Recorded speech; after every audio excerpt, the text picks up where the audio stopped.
He will not be bullied. He will not be intimidated. He is a fearless, formidable, totally independent voice. He does something which is really quite simple, but highly unusual. He tells the truth.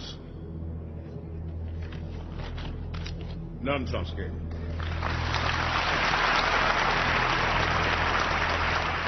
Noam Chomsky has been a devastating critic of the American political establishment for the past 40 years. His mission has been to unmask what he believes are the ugly lies underpinning Western democracy. The New York Times called him arguably the most important intellectual alive. But they follow that bold endorsement with an anguished cry. Since that's the case, how can he write such terrible things about America? If the Nuremberg laws were applied, then every post-war American president would have been hanged. This modern-day prophet has made it his life's work to rail publicly against the evils of Western imperialism, which he holds responsible for wars and genocide committed in the name of freedom. He says the industrialized West conspires to keep the world's resources in the hands of the rich, and that governments dupe voters into complicity.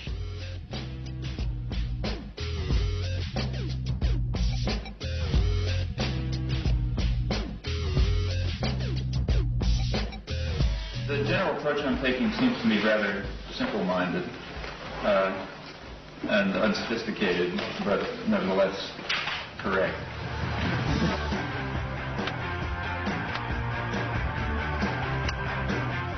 Chomsky enjoys the peculiar celebrity of a political Woody Allen. Worshipped as a guru by many in Europe and Asia, he's virtually ignored in the United States. The establishment will give little space to his writings. Major publishing houses refuse to print his books, major newspapers to review them. Despite them, he is the most quoted author alive today, and he refuses to be silenced. I mean, the biggest international terror operations that are known are the ones that are run out of Washington. Suppose I say the United States is invading South Vietnam, as it was.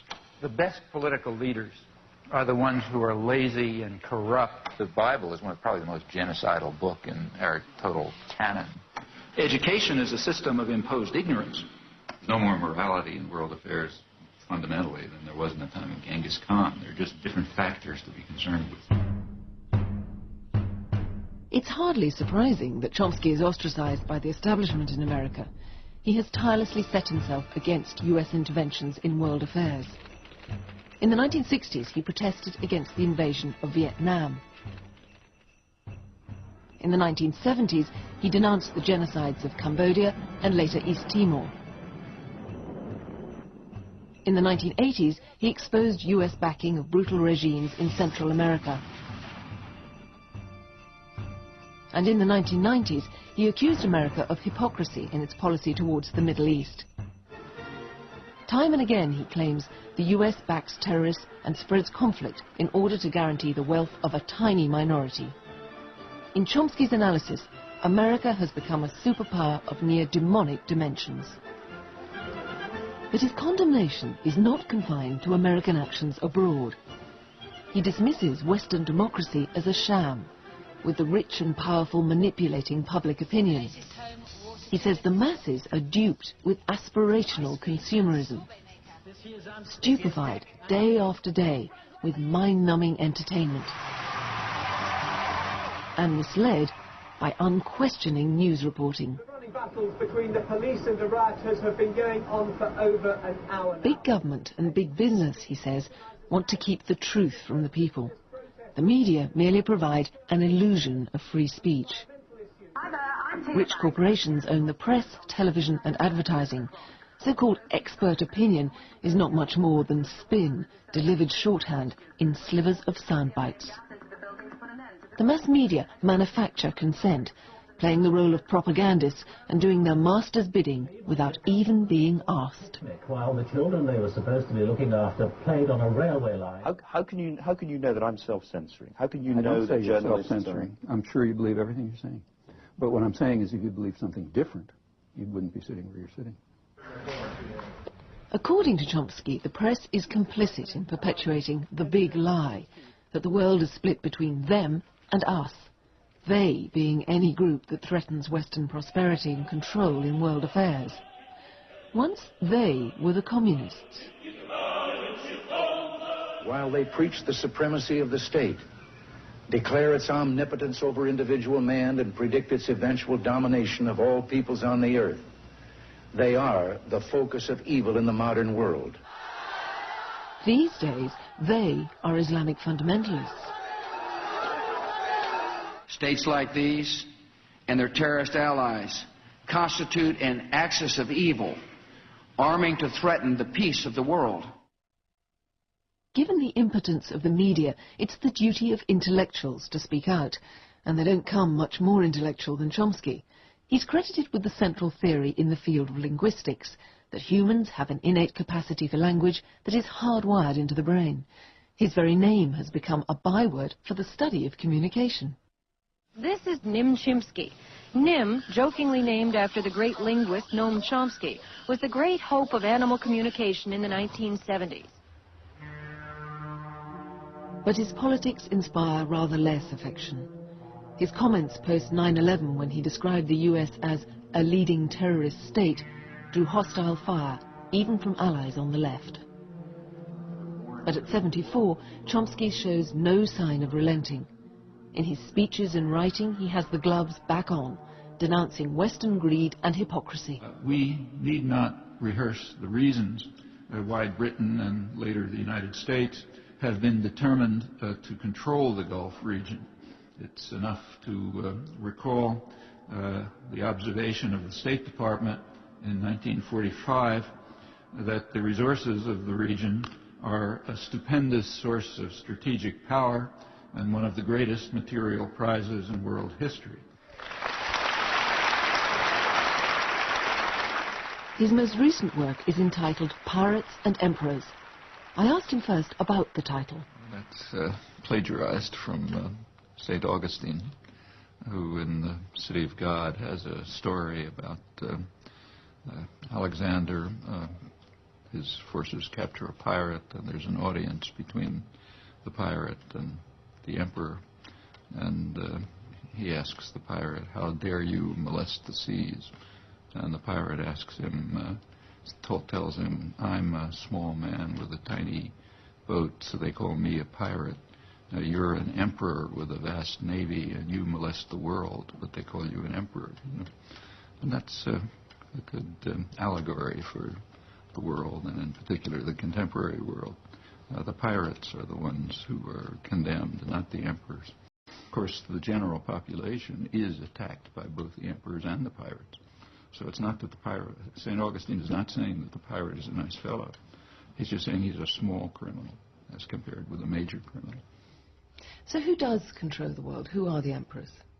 Overwhelmingly the United States since the Second World War, Britain before that, and concentrations of private power, which are enormous, and tyrannical corporations closely linked to the powerful states.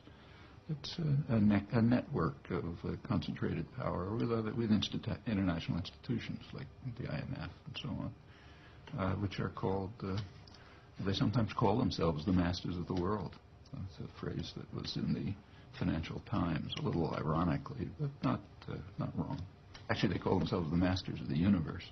Adam Smith called themselves the masters of the world. Now they're called the masters of the universe. Gone a bit beyond it. Yeah, didn't have space age in Smith's time. But don't you sometimes need big government to deal with big business, that in a sense there is a kind of balance between these large forces? It's like saying there's a balance between two members of the board of directors of General Motors. Yes, there's some kind of a balance, but they're so closely interlinked and connected that they're, to first approximation, they're the same thing. Now, did September the 11th, do you think, mark a change in world politics? Historic event. It was the first time in hundreds of years that the West, Europe, and its offshoots have suffered the kind of criminal atrocity that they constantly carry out against others, which is quite a change. That's why there's such shock in the West. This kind of thing we do to you don't do it to us. And it's like the reaction in England when at the time of the so-called Indian Mutiny Rebellion in India. Tremendous shock that they should do to us what we do to them all the time. It didn't take much genius to predict that governments throughout the world would use it as an opportunity to intensify repressive and sometimes violent actions, and that's just what's happened. So the Russians took it as an opportunity to step up their atrocities in Chechnya, assuming correctly that they would be authorized by Washington, at least tacitly. China did the same in Western China, Indonesia and Aceh, Israel and the occupied territories, and you run through the list. Countries ranging from the Central Asian dictatorships to democratic societies like the United States and others have used it as an opportunity to clamp down on their own citizens. Now, looking at the current situation, when do you think is it right to intervene in the affairs of another nation? I think there are conditions under which that would be possible. One basic condition is that non-violent, you mean violent intervention, that non-violent means have been exhausted. That's one condition.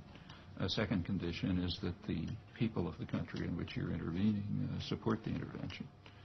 Under those conditions, and you can think of others, intervention would be justified. However, we don't ever apply those conditions. Take, say, South Africa under apartheid. There's no doubt that the overwhelming majority of the population would have favored intervention, probably military intervention. The other means had been tried for decades. Did anybody think of forceful intervention? Of course not, nor did I. Or take a recent case, East Timor. During the 1999, there were very large-scale atrocities going on. The population undoubtedly would have been delighted in military intervention. Well, Britain and the United States did intervene, namely by supporting Indonesia. Did anybody think of moving to do something else? Of course not. In fact, Britain was sending jets to Indonesia even after the Australian-led peacekeeping forces entered. That's the way the great powers intervene. Now, you make quite a lot in the book of the fact that there is freedom of expression in America. But what you do point to is there's something more insidious, because you suggest that there is actually, though there may be freedom of expression, there's a control of freedom of thought. Now, how does that happen? It was understood back at the time of the First World War that it's becoming much more difficult to control people by force. The popular struggles have led to the development of unions, parliamentary labor party, franchise extended, and so on. And coercion is just not going to work by force. So therefore you have to control thought. It's very striking that the contemporary systems of thought control, which are highly developed, very self-conscious, so leaders talk all about it, they come from England and the United States. So the British Ministry of Information, which any reader of Orwell knows what it was, that's from the First World War. It was aimed primarily to convert a pacifist population into raving anti-German fanatics. And it worked, and it impressed people. It impressed the business world. That's the origins of the modern public relations industry. It impressed American intellectuals who developed the conception of what they called manufacture of consent, control of thought. Impressed Hitler, who blamed the German defeat on superior Anglo-American propaganda and vowed that next time Germany would be prepared. And it has led in England and the United States primarily, England secondarily, to huge industries devoted to control of thought and attitudes, because you cannot control people by force. But dissent has been growing since the 1960s in the Western world, and people are far more sophisticated now. Even popular culture reflects the fact that anything from the X-Files to the film The Insider, that the idea of people discussing things, of trying to manipulate public opinion, that's highly developed now. Sure, but when people were under the lash, they knew about it too. People are so aware of it that it has led to tremendous cynicism about almost anything. I mean, nobody believes what government officials say. Nobody believes what they read in the press. People don't. It's led to enormous cynicism and tremendous opposition. In fact, in my view, the more crucial things than the ones you mentioned are opposition to aggression. I mean, just take a look at the current war in Iraq and compare it with, say, the Vietnam War. It's a comparison which is often made, the protest. But the comparison is completely false. The opposition to the war in Iraq is far greater than it ever was to the war in Vietnam at any remotely comparable stage. I mean, this is the first war in, I think, in European history, Europe and the United States, first one I can think of, where there was massive protest before the war. It's never happened. I mean, in the case of the Vietnam War, there was no protest until years after the war began. I mean, just in the last 30 or 40 years, in, say, the United States, the level of civilization among the general public, not intellectuals, a separate category, but among the general public, it's advanced enormously. So do you think that intellectuals are not sufficiently engaged? Do you think they have become cynical? Intellectuals are a separate category. Intellectuals are mostly servants of power. I'm talking about the general public, not the intellectual world. They remain pretty constant. I don't think they're subject to these changes, except marginally, of course, to some extent. But they're quite different. And quite generally, it goes right through history, intellectuals have been servants of power. Take, say, the First World War. On all sides, Germany, England, the United States, France, intellectuals were extremely enthusiastic about the war. There were a few dissenters, and the best known of them ended up in jail, like Bertrand Russell, for example, or Eugene Debs in the United States, or Rosa Luxemburg in Germany. Very small group of critics, some of them best known imprisoned. But most intellectuals were enthusiasts for their own country, and that's common, and it remains common. I mean, intellectuals write history, so you have to be a little cautious about what they say about themselves. And it looks prettier when it's written in books. So do you then think it's a failure of the left, then, in the United States, that if there is this feeling that a war is not right, that there isn't more action, more political action about it? Depends what you mean by the left. I mean, the left, what I mean by the left is out in the meeting with the public all the time. It's out in the streets.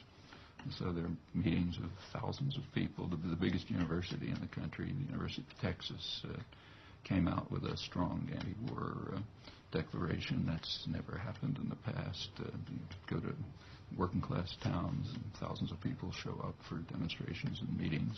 That's what I'd call the left. It's not the articulate left, but then the articulate left is never permitted expression. So during the Vietnam War, you didn't hear them either.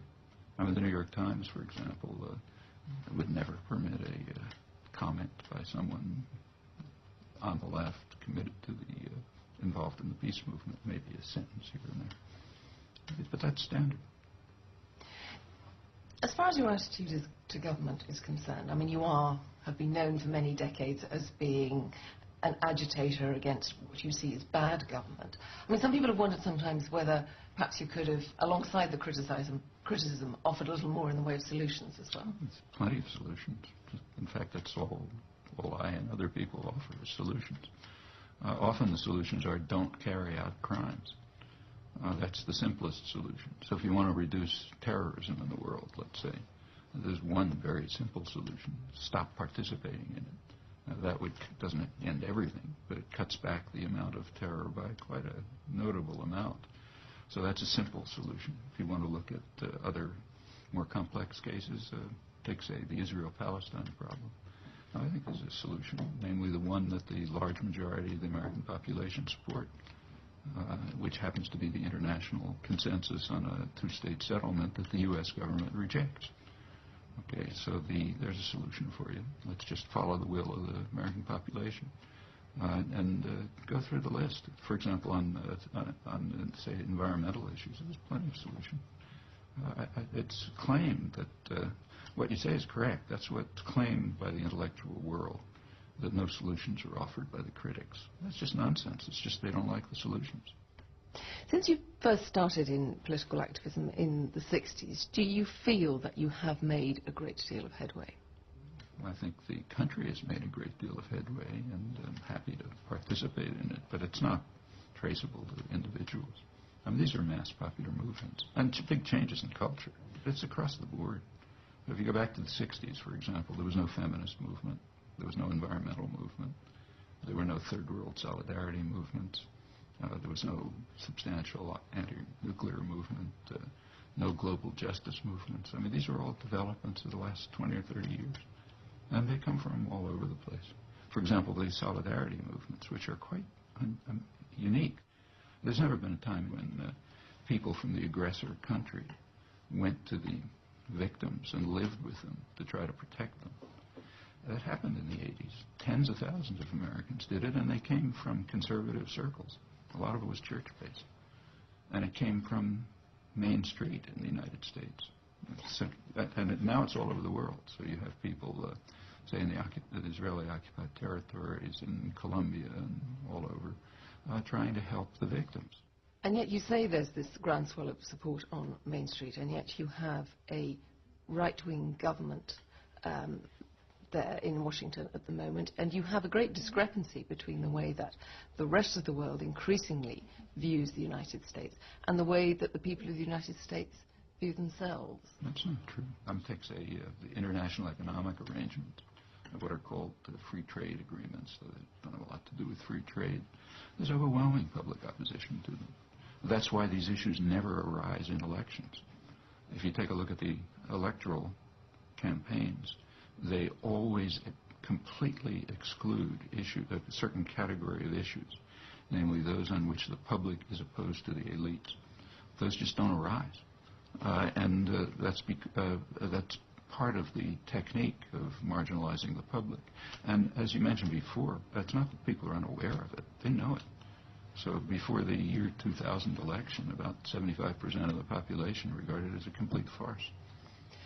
But in which case, I mean, what happens to transfer that kind of feeling into any kind of action? Because at the moment you have people who actually, although they may be in favour of the idea of more self-government, having more control over their destinies, they're pushed to the limits just trying to, keep their families together, keep their jobs down. One thing. There isn't going to be that kind of support. That's part of the technique of control.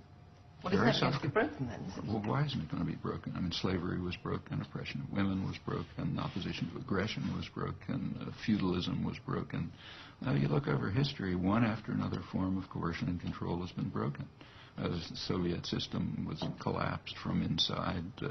Every system of tyranny we know about and oppression has been, people chip away at it, and it ultimately collapses. There's nothing special about them. I mean, the systems of power that exist now are quite fragile.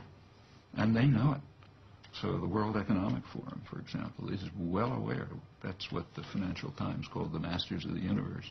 They're well aware of how fragile their control is and concerned about it, and rightly. What I wonder, though, is how you square your fundamental optimism about human nature with what seems to be a pretty pessimistic analysis of what's happening in the world. It's a famous phrase that was borrowed by Gramsci, and that we should have pessimism of the intellect and optimism of the will. It's sensible. Professor Chomsky, thank you very much.